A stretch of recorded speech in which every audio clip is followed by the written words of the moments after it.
Hello guys, स्वागत है आपका एक नए मूवी रिव्यू में।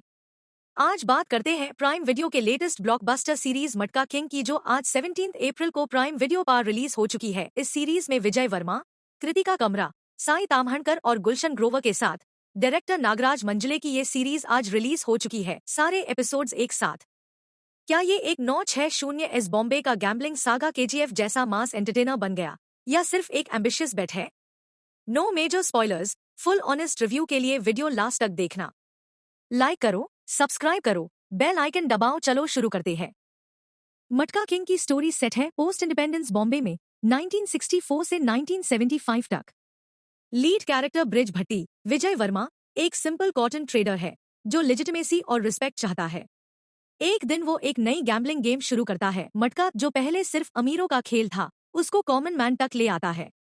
ये सिर्फ गैम्बलिंग नहीं, ये एक पैरेलल इकोनॉमी बन जाती है। एम्बिशन, पावर, बिट्रेल और सोसाइटी के डार्क साइड को दिखाती है सीरीज। रियल लाइफ मटका किंग रतन खत्री से इंस्पायर्ड फील आता है, लेकिन ये फिक्शनल है विद स्ट्रॉन्ग ड्रामा। कंसेप्ट बहुत स्ट्रॉन्ग है, एक आम आदमी कैसे सिस्टम बदलता है और उसके कॉन्सिक्वेंसेस क्या होते हैं। नागराज मंजुले ने सैराट वाले इसको ग्रिटी और रियलिस्टिक टच दिया है, फ्लैशी नहीं। 1960 के दशक के बॉम्बे में स्थापित इस कहानी में हम एक छोटे से सूती कारखाने में काम करने वाले मजदूर ब्रिज भट्टी विजय वर्मा से मिलते हैं, जो एक निर्दयी मालिक लालजी भाई गुलशन ग्रोवर के अधीन काम करता है। हालांकि वह पूरी तरह से ईमानदार और कुशल है, लेकिन उसकी इस योग्यता का कोई महत्व नहीं है और उसके पास न केवल पर्याप्त धन है, बल्कि वह सम्मान भी नहीं है जिसका वो हकदार है। हालात और उसकी महत्वाकांक्षा उसे मजबूर करती है कि वह अपनी बुद्धि का भरपूर इस्तेमाल करे और मटका के खेल को फिर से नया रूप दे, जो कि निम्न स्तर के श्रमिकों के लिए एक छोटी मोटी गतिविधि होने के अलावा अचानक एक विशाल खेल बन जाता है। हालांकि एक चीज जो वो कभी नहीं बदलता, वो है खेल खेलने और अपने पत्ते खोलने के प्रति उसकी पूर्ण ईमानदारी, जिससे बड़े सपने देखने वाली एक साधारण मजदूर की किस्मत और भाग्य बदल जाता है। लेकिन जाहिर है, इन सब की भारी कीमत चुकानी पड़ती है, जिसमें व्यक्तिगत उथल पुथल से लेकर उससे जुड़े लोगों के साथ बदलते संबंध, उसे नीचे गिराने की कोशिश करने वाले भ्रष्ट बड़े लोग, सरकार का हस्तक्षेप और बहुत कुछ शामिल है। राव मंजुले ने हाल ही में बताया कि उन्होंने गेम ऑफ थ्रोन्स देखी और घंटों तक एक ही कहानी में डूबे रहने का विचार उन्हें बहुत पसंद आया। मटका किंग की कहानी में इसका प्रभाव साफ तौर पर देखा जा सकता है। हालांकि मुझे लगभग पूरा यकीन है कि मंजुले ने ब्रेकिंग बैड भी देखी और पसंद की होगी, क्योंकि ब्रिज भट्टी की कहानी के उतार चढ़ाव और घटनाक्रम वॉल्टर वाइट से काफी मिलते जुलते हैं। फिर भी ये कभी नकल जैसा नहीं लगता। रचनाकार की सहज प्रवृत्ति, परिवेश चाहे जैसा भी हो, कहानी कहने में स्वाभाविक रूप से झलकती है। विपरीत परिस्थितियों से जूझ रहा नायक जल्दी पैसा कमाने का रास्ता खोजता है, सत्ता और नियंत्रण में ऊपर उठता है और अंततः इसकी कीमत चुकाता है। ये सब अंततः उस व्यक्ति के लिए सबसे महत्वपूर्ण प्रश्न की ओर ले जाता है। इस सीरीज की एक और बड़ी खासियत इसका प्रोडक्शन डिजाइन है। कला निर्देशक सुनील सिंह के नेतृत्व वाली टीम ये सुनिश्चित करने में कोई कसर नहीं छोड़ती कि आप 1960 के दशक के बॉम्बे को सिर्फ देख ही नहीं रहे हैं, बल्कि वास्तव में उसका अनुभव कर रहे हैं।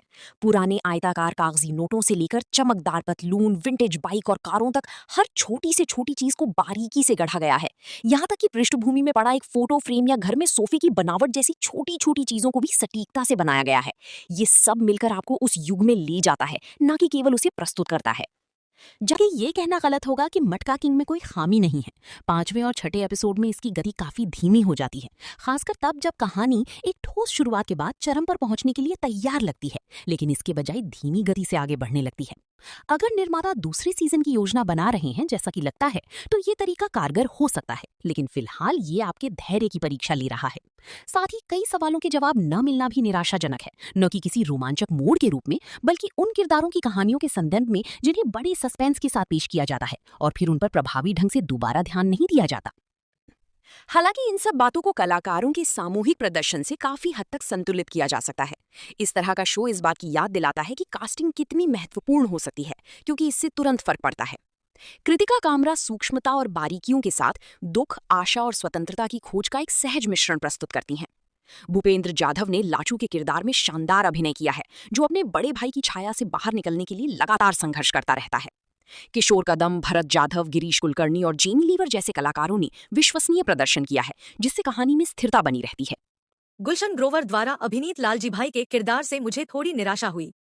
शुरुआती दृश्यों से एक अधिक प्रभावशाली कहानी की उम्मीद जगी थी, लेकिन किरदार की लेखन शैली कमजोर लगी, जिसके चलते ग्रोवर का अभिनय अनुमान के अनुरूप और उम्मीद से कम आकर्षक साबित हुआ। दूसरी ओर विनीत कुमार सिंह की संक्षिप्त भूमिका शानदार थी। साई तम्हांकर और सिद्धार्थ जाधव ने मुझ पर व्यक्तिगत रूप से सबसे गहरा प्रभाव डाला, जो कि स्वाभाविक ही है क्योंकि उनके किरदार भट्टी से बहुत करीब से जुड़े हुए हैं। तम्हांकर शुरुआत में शांत दिखती हैं, लेकिन बाद में चौंका देती हैं, जबकि जाधव दगडू के किरदार में गहराई और कई परतें लाते हैं, जिससे वह उम्मीद से कहीं अधिक दिलचस्प बन जाते हैं। और फिर जाहिर है विजय वर्मा हैं, जिनके कंधों पर इस महत्वाकांक्षी श्रृंखला का भार टिका है। वर्मा ने संयम, सूक्ष्मता और बारीकियों के साथ ब्रिज के किरदार को बखूबी निभाया है। एक बात स्पष्ट कर दें, ब्रिज न तो शोर मचाने वाला है और न ही आक्रामक व्यवहार से अपना दबदबा जताने वाला दबंग। वह ऐसा व्यक्ति नहीं है जो सिर्फ अपनी मौजूदगी या दिखावे से सम्मान हासिल करने की कोशिश करे। वास्तव में वह अपने सबसे बुरे समय में भी काफी शांत और संयमित स्वभाव का व्यक्ति बना रहता है। यह फिल्म की लेखन शैली और वर्मा के अभिनय दोनों की खूबी है। उन्होंने यह सुनिश्चित किया है कि ब्रिज हमेशा ही पसंद करने योग्य या कम से कम समझने योग्य बना रहे, भले ही उसके फैसले संदिग्ध क्यों न हो जाएं। यह फिल्म उनकी अद्भुत अभिनय क्षमता को भी उजागर करती है। दहाद में एक शांत लेकिन निर्दयी हत्यारे की भूमिका निभाने से लेकर यहाँ एक नैतिक रूप से उलझे हुए व्यक्ति के किरदार को निभाने तक। जैसे जैसे यह सीरीज अपने अंत की ओर बढ़ती है, ब्रेकिंग बैड के साथ इसकी समानताएं और भी स्पष्ट होती जाती हैं। एक आदमी जो अपनी गलतियों को सुधारने की कोशिश कर रहा है, किसी भी कीमत पर अपने लक्ष्य तक पहुंचने के लिए तैयार है, भले ही इसका मतलब अपनी बनाई हर चीज को नष्ट करना ही क्यों न हो। यह एक तरह से काव्यात्मक, लगभग अस्तित्ववादी बन जाता है। यात्रा अब सफलता या असफलता के बारे में नहीं, बल्कि परिणाम के बारे में है। इस बारे में है कि क्या चढ़ाई गिरने के लायक थी या नहीं। अंतिम फैसला। मटका किंग पूरी तरह से शानदार फिल्म नहीं है, लेकिन यह निस्संदेह एक आकर्षक फिल्म है। इसमें कुछ कमियां हैं, यह जरूरत से ज्यादा खिंचती है और कुछ पहलू अधूरे रह जाते हैं। फिर भी अपने दमदार अभिनय, जटिल कथानक और जीवंत दुनिया के निर्माण के कारण यह दर्शकों को बांधे रखने में कामयाब रहता है। भले ही यह पूरी तरह से सफल न हो पाए, लेकिन कुछ निराशाजनक परियोजनाओं के बाद प्राइम वीडियो के लिए यह निश्चित रूप से एक बड़ी उपलब्धि है। मेरी रेटिंग है इस movie 3.5 out of 5 stars. Solid watch, binge वर्दी फॉर वीकेंड। तो दोस्तों, मटका किंग एक अच्छा एम्बिशियस सीरीज है जो 1960s के बॉम्बे और एक कॉमन मैन्स राइज को दिखाती है। विजय वर्मा फैंस के लिए मस्ट वॉच और जो पीरियड ड्रामास पसंद करते हैं उनके लिए भी एंजॉयबल। क्या आपने देखा है?